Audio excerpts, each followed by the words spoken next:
Recuerdo con exactitud el momento en que descendí por primera vez al sótano de la iglesia de Santa Inés en Eldridge, Pensilvania. Era el 12 de abril de 2018, un jueves. El cielo colgaba bajo y gris sobre el valle del Susquehanna, el río debajo de él tenía el color del plomo deslustrado. El proyecto de restauración, que ya llevaba 4 meses, había sido financiado por la subvención PH 2017-045 de la Sociedad Histórica de Pensilvania. Una asignación inicial de $320,000, aumentada después en 130,000 más para cubrir reparaciones inesperadas en los cimientos. Mi encargo, confirmado por el Memorándum Diocesano de IO 2018-004 del 5 de enero, era claro: localizar, fotografiar, catalogar y preservar cualquier material de archivo que quedara expuesto durante los trabajos estructurales. Esa tarde descubrí un libro de registro. Cuero negro, esquinas de latón oxidadas hasta un verde apagado, lomo partido por años de uso. Las páginas, papel grueso de trapo, bordes deshilachados, llevaban entradas en una caligrafía clerical meticulosa. La tinta desvaída a sepia, pero aún legible bajo las luces LED temporales. El registro, fechado el 15 de junio de 1952, describía un rito de absolución administrado a Eleanor Hayes, 34 años, casada, madre de 3 hijos cuyos bautismos aparecían en los registros parroquiales entre 1945 y 1950. Había confesado duda persistente en la autoridad del magisterio de la Iglesia. La acción recomendada era reflexión prolongada bajo supervisión pastoral, firmada por el padre Arlan, párroco desde 1946 hasta 1968. No aparecía ninguna anotación posterior de absolución, ni cruz marginal, ni cierre. Eleanor Hayes desapareció de los registros parroquiales después de eso. Sin enmienda matrimonial, sin entierro en el libro del cementerio, que se extiende sin interrupción desde 1887 hasta hoy, sin traslado documentado en los archivos diocesanos de migración. La registré como ítem AG 1887-112, fotografié la página a 600 puntos por pulgada, subí la imagen a la base de datos diocesana Argus y continué. En ese momento parecía una irregularidad menor, quizá un traslado no registrado, un descuido administrativo común en archivos que abarcan más de un siglo. 8 años después, en esta fecha, 22 de enero de 2026, mientras grabo estas palabras en el estudio silencioso de mi casa a las afueras de Harrisburg, reconozco la verdad. Esas ausencias eran deliberadas. Formaban parte de una arquitectura silenciosa cuyo propósito no era la guía espiritual, sino la preservación institucional, la protección de la doctrina, la jerarquía y la autoridad a cualquier precio. El libro de registro no era más que el primer hilo. Cuando tiré de él, toda la tela comenzó a deshacerse. Mi participación formal con Santa Inés comenzó con aquel memorándum de enero. La diócesis de Harrisburg abarca 15 condados en el centro de Pensilvania. Desde la frontera con Maryland al norte, a través de las crestas plegadas de los Apalaches hasta los límites de los antiguos campos de carbón antracita. Comprende 89 parroquias activas, 22 misiones y un puñado de edificios desacralizados construidos durante las grandes olas de inmigración irlandesa, alemana, polaca, italiana, que llenaron las fábricas y los patios ferroviarios a lo largo de los ríos Juniata y Susquehanna.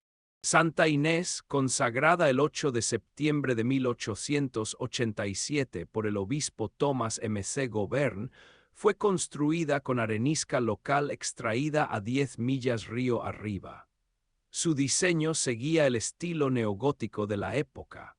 Arcos apuntados, nave abovedada de crucería, vitrales de Múnich que ilustraban el martirio de Santa Inés, instalados en 1890 por $1,800 de entonces. La nave albergaba a 450 fieles. El transepto, añadido en 1923 tras una campaña de capital que recaudó $12,000 mediante bazares parroquiales y suscripciones de familias obreras, servía como espacio adicional en las fiestas principales. El sótano constaba de 3 áreas distintas. Una sala principal de almacenamiento de 800 pies cuadrados forrada de estanterías de roble instaladas en 1938. Una sala de calderas de 200 pies cuadrados, convertida de carbón a fuel oil en 1955 y luego a gas natural en 1985. Y un anexo sellado de 200 pies cuadrados, clausurado desde 1970. La evaluación estructural realizada en octubre de 2017 por Geotech Associates de Camp y Informe GTA 2017-89 reveló asentamiento diferencial en los bloques de la cimentación, subsidencia atribuida a antiguas explotaciones mineras abandonadas bajo el pueblo. Keystone Restoration Service obtuvo el contrato KRS 2018-012, ejecutado el 15 de diciembre de 2017. Monseñor Edward Kleine, vicario general desde 2008, representaba los intereses diocesanos. El padre Dominique Ale, párroco desde 2014 tras 8 años como vicario en San Patricio de Carlisle, gestionaba la coordinación diaria de la parroquia. Mi rutina diaria seguía un protocolo estricto. Llegaba a las 8, aparcaba detrás de la rectoría, un añadido de ladrillo construido en 1905 con 4 dormitorios y una modesta biblioteca teológica, y firmaba en la oficina móvil Mobile Office Solutions Unidad MOS 456. El descenso se hacía por 22 escalones de granito desde la sacristía, cada uno desgastado cóncavo por más de un siglo de paso.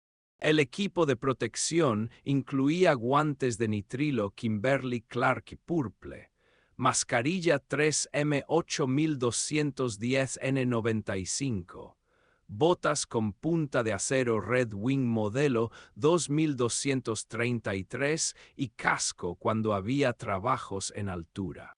La iluminación provenía de luces LED Philips 4000K colgadas en cables de extensión alimentados por un generador Honda EU 2200 y colocado afuera, con ruido limitado a 55 decibelios para no perturbar las misas. El inventario seguía el Manual Archivístico Diocesano de 2010, sección 3.4. Los objetos se retiraban uno por uno, se fotografiaban in situ y tras un suave cepillado en seco con un pincel de Marta suave, se calificaba su estado en formularios Arch INV 2015, escala de 1 a 5, y se les asignaban números de la serie AG 1887. Las vestiduras litúrgicas de los años 1920 descansaban en arcones de cedro, casullas bordadas con hilo de oro por las Hermanas de la Caridad en Filadelfia. Los registros parroquiales desde 1890 consignaban bautismos, matrimonios y entierros con detalle meticuloso. La digitalización se realizaba con un escáner portátil Epson DS530 conectado a un portátil de latitudes 7490, etiqueta de activo de IO 2016-112, produciendo archivos TIFF a 600 puntos por pulgada con metadatos Dublin Core incrustados. Las mañanas se dedicaban a clasificar y limpiar, las tardes a escanear y registrar en el sistema Argus.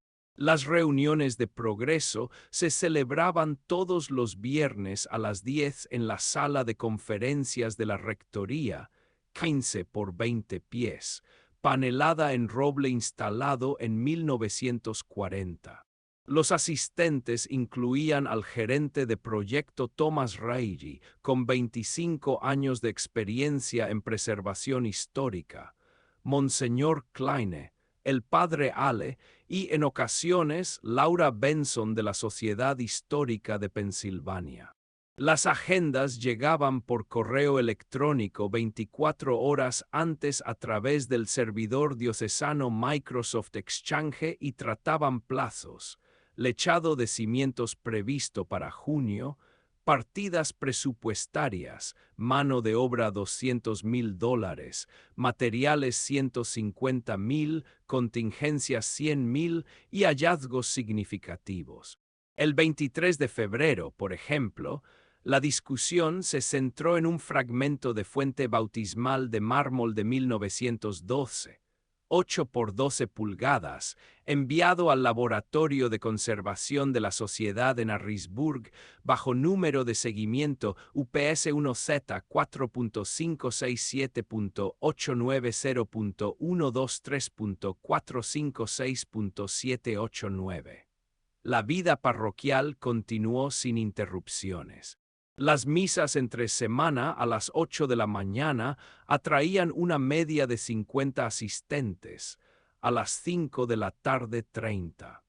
Las confesiones se escuchaban los martes y jueves de 6 a 7 en la sala de reconciliación, siguiendo el rito prescrito en los cánones 959 al 997 del Código de 1983.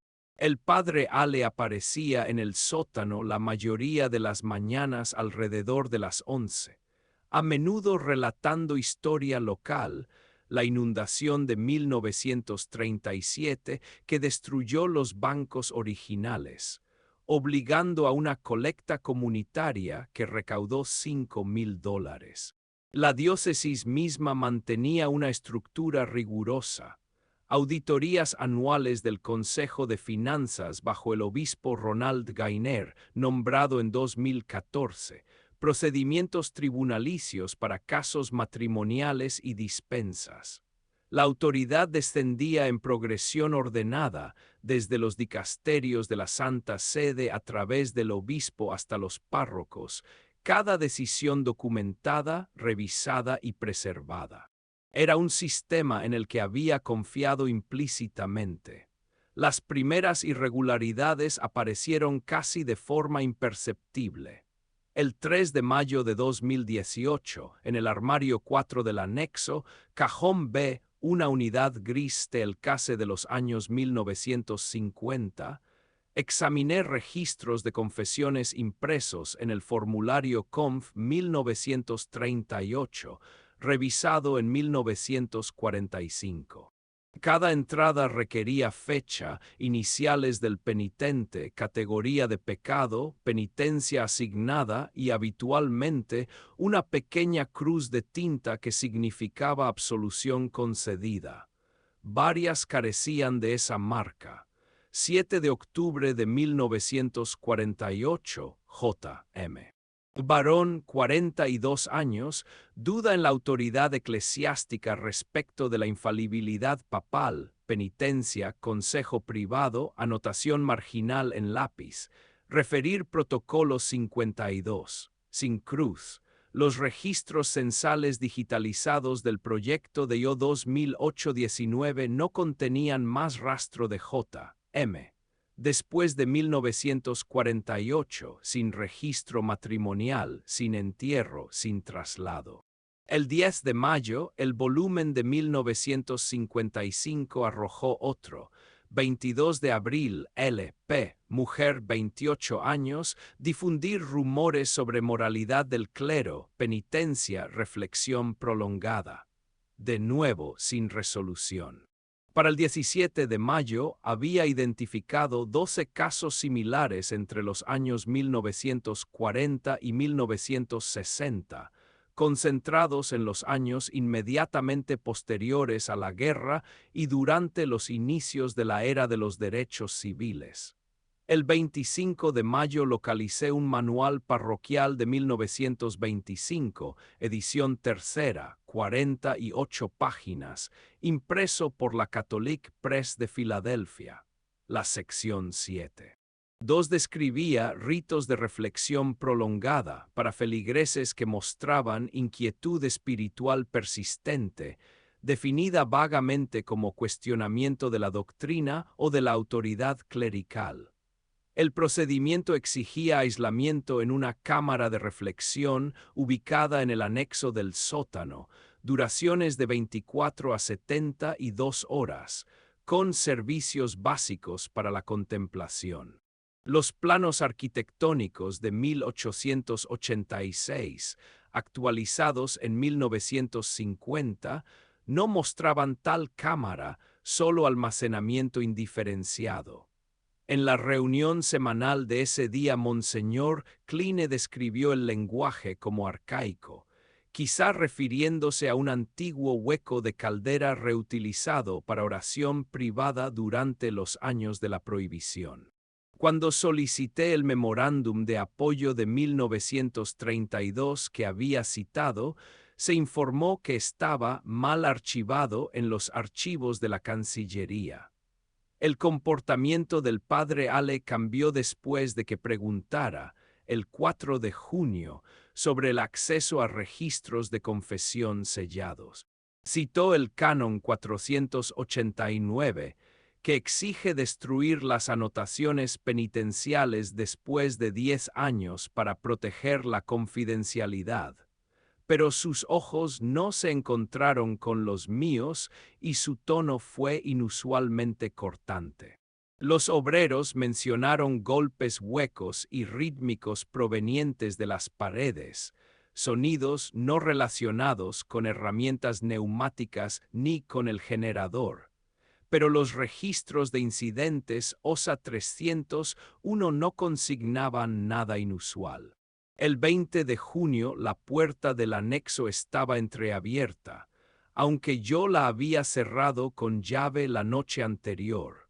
Una pila de boletines parroquiales de los años 1960 yacía esparcida por el suelo como si hubiera sido examinada apresuradamente. El 22 de junio descubrí un memorándum fechado el 15 de marzo de 1972 del obispo Raymond Coulter al padre Elias Grant, implementación del protocolo 52 procediendo según lo ordenado. Todos los participantes serán documentados bajo clasificación R7. La discreción sigue siendo primordial para proteger al rebaño. El término Protocolo 52 no aparecía en ningún índice diocesano en línea, que contenía más de 50.000 entradas desde 1847. Una consulta a la Cancillería devolvió una respuesta estándar, obsoleto, archivado fuera de sitio. Y para finales de junio había documentado 18 feligreses que desaparecieron de los registros tras confesiones de duda, junto con 7 referencias separadas a cámaras de reflexión entre 1925 y 1965. El archivo, antes un modelo de orden meticuloso, ahora revelaba lagunas intencionales. El punto de inflexión llegó el 10 de julio, cuando recibí la combinación de la caja fuerte Mosler clase 6 del anexo, proporcionada bajo solicitud Arch 2018-67, aprobada el 5 de julio. Dentro había 12 diarios encuadernados en tela negra mantenidos por el padre Arlan de 1946 a 1968. Entre entradas rutinarias sobre bautismos, funerales y finanzas parroquiales aparecían relatos detallados de los ritos. 2 de noviembre de 1953, R.K., 45 años, subversión de la doctrina mediante cuestionamiento público del celibato clerical en una reunión municipal. Se aplicó el protocolo 52, 48 horas de aislamiento en la cámara de reflexión con consejo pastoral intermitente. Resultado, sujeto conforme post-rito. Los registros públicos consultados en línea el 12 de julio confirmaron que Robert Kline fue internado en el Hospital Estatal de Harrisburg el 5 de noviembre de 1953. Orden de internamiento HS 1953-400. Fue dado de alta en 1957 y abandonó el Dridge poco después. Surgieron 8 casos adicionales entre 1950 y 1960. 8 de junio de 1957. M.S., mujer 31 años, duda en la necesidad de la devoción mariana, 72 horas de aislamiento, posterior traslado a un convento en Filadelfia. Sin retorno registrado, mantuve una hoja de cálculo XLSX que alcanzó 25 entradas para el 15 de julio. Se formó un profundo conflicto moral. La sección 4.2 del Código de Ética Diocesano me obligaba a reportar descubrimientos de importancia histórica al Comité de Supervisión. Sin embargo, la evidencia acumulada sugería que ritos religiosos se habían empleado para suprimir disidencia, con períodos de aislamiento intersectando procedimientos de internamiento psiquiátrico prevalentes a mediados del siglo XX. El 15 de julio telefoneé a la doctora Margaret Voss, historiadora de la Sociedad Histórica de Pensilvania. Su voz se mantuvo firme al otro lado de la línea. Muchas diócesis durante la Guerra Fría enmarcaron la disciplina interna en términos terapéuticos, observó, refiriéndose a un estudio de 1985 publicado por la Asociación Histórica Católica Americana sobre intervenciones pastorales en medio de ansiedades anticomunistas. Me instó a proceder con cautela y documentación exhaustiva antes de cualquier revelación formal. El expediente creció de forma constante. Fotocopias discretas de páginas de diarios hechas en la máquina Xerox de la parroquia, registros de admisión hospitalaria obtenidos mediante solicitudes de derecho a saber de Pensilvania RTK 2018-045 a 052. Cada noche, en mi apartamento alquilado en Maple Street en el Dridge, revisaba los materiales. El sueño se volvió intermitente. Aparecieron dolores de cabeza por tensión en mi registro personal. La autoridad que una vez me había resultado tranquilizadora ahora se revelaba como un aparato de control, eco en el énfasis invariable en la obediencia durante las ceremonias de confirmación, en el carácter confidencial de las sesiones de consejería clerical. El 20 de julio localicé una carta de 1962 del padre Arlan al obispo Coulter, 3 casos resueltos este trimestre sin incidente externo. Se recomienda continuación del Protocolo 52 para contrarrestar influencias modernistas. Las clasificaciones adjuntas dividían resultados, R7 para resolución interna, R8 para derivación médica. 3 entradas R8 correspondían a internamientos en hospitales estatales.